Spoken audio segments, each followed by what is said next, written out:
오늘 우리에게 주시는 하나님의 말씀은 사도행전 9장 32절부터 43절입니다. 그때 베드로가 사방으로 두루 다니다가 룻다에 사는 성도들에게도 내려갔더니 거기서 애니아라는 사람을 만나매 그는 중풍병으로 침상 위에 누운 지 8회라. 베드로가 이르되 애니아야, 예수 그리스도께서 너를 낫게 하시니 일어나 내 자리를 정돈하라 한데 곧 일어나니 룻다와 사론에 사는 사람들이 다 그를 보고 주께로 돌아오니라.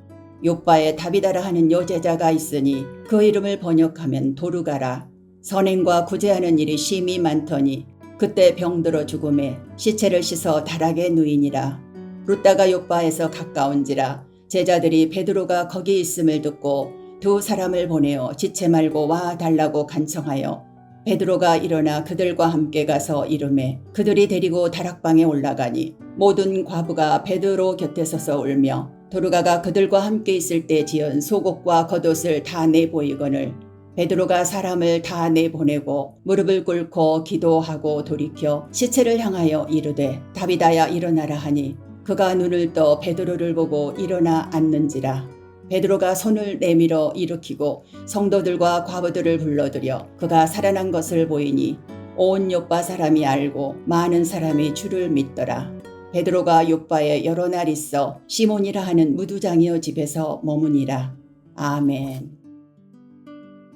오늘도 말씀으로 시작하시는 성도 여러분의 삶 가운데 하나님의 은혜와 평강이 충만하시길 축복합니다.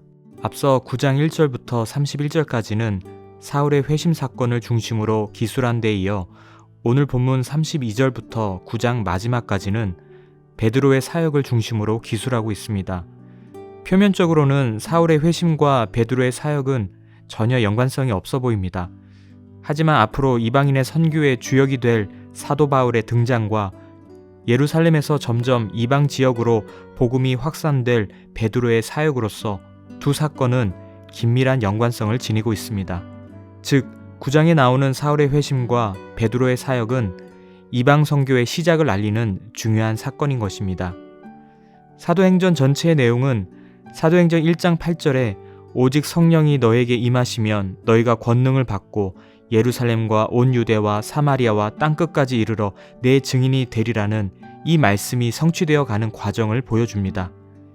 이 중 8장부터 12장은 지리적으로 복음이 예루살렘을 넘어 유대, 사마리아, 수리아, 안디옥까지 확장되는 과정을 기록하고 있으며 대상적으로는 유대인 전도에서 이방인 선교로 전환되는 과정을 기록하고 있습니다.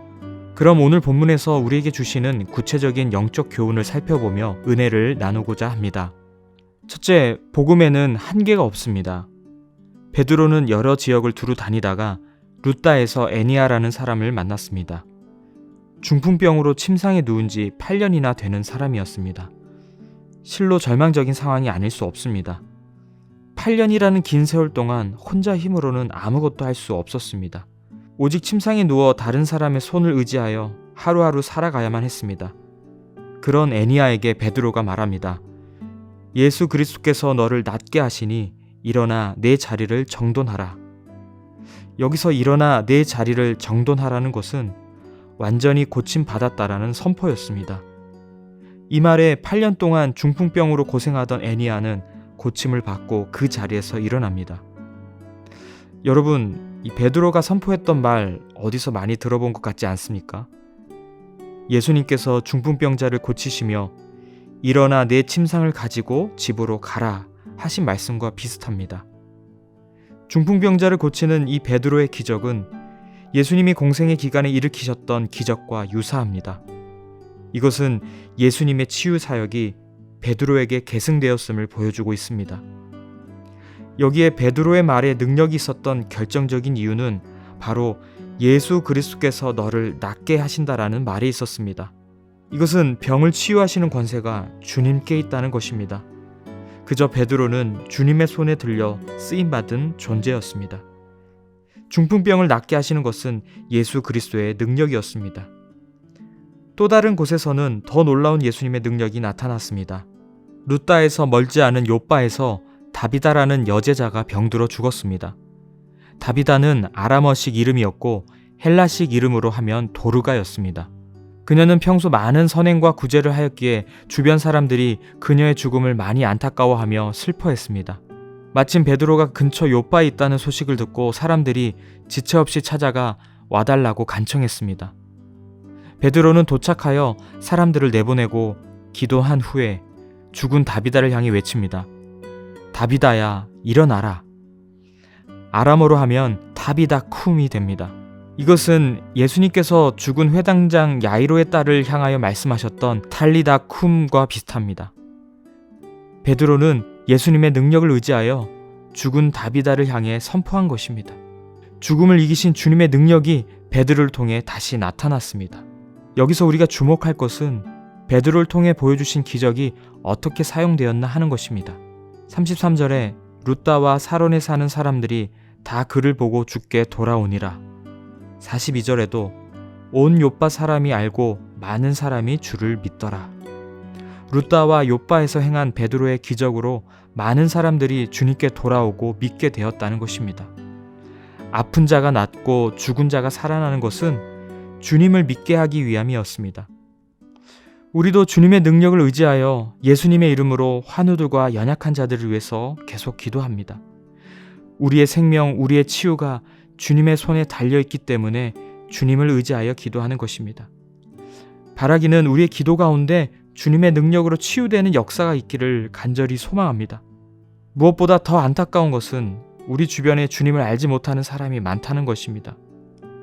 속히 그들이 주님을 믿고 주님께 돌아오기를 계속해서 기도해야 하겠습니다. 복음의 능력을 믿고 예수님의 이름으로 계속 기도하여 육체적으로나 영적으로 병든 자들이 치유받고 소생하는 은혜가 우리 가운데 충만하길 간절히 소망합니다. 둘째, 복음에는 차별이 없습니다. 43절에 베드로가 요빠에 여러 날 있어 시몬이라 하는 무두장이의 집에서 머무니라고 했습니다.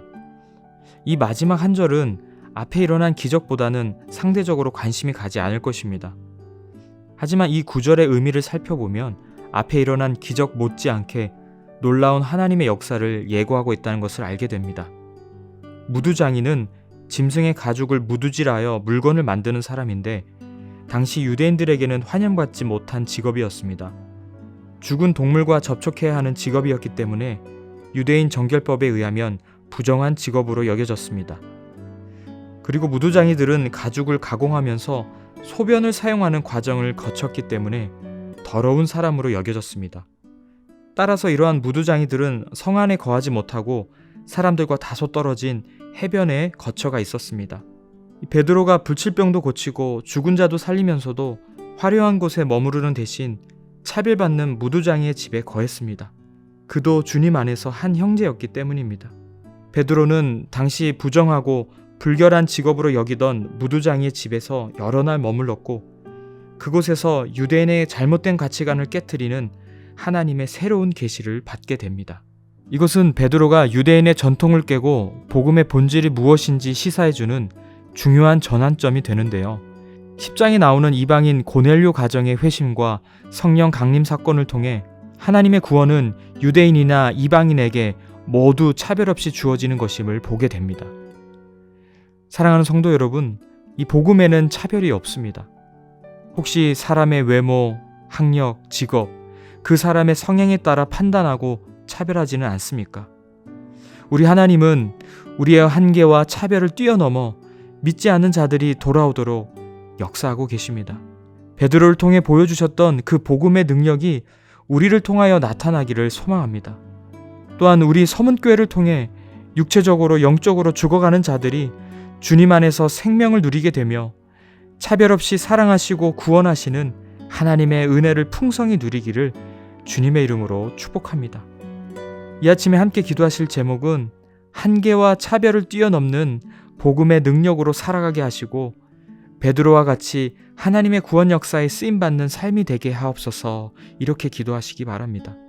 두 번째로 다락방 모임을 통해 복음을 나누는 기쁨이 충만하게 하옵소서, 이렇게 기도하시기 바랍니다.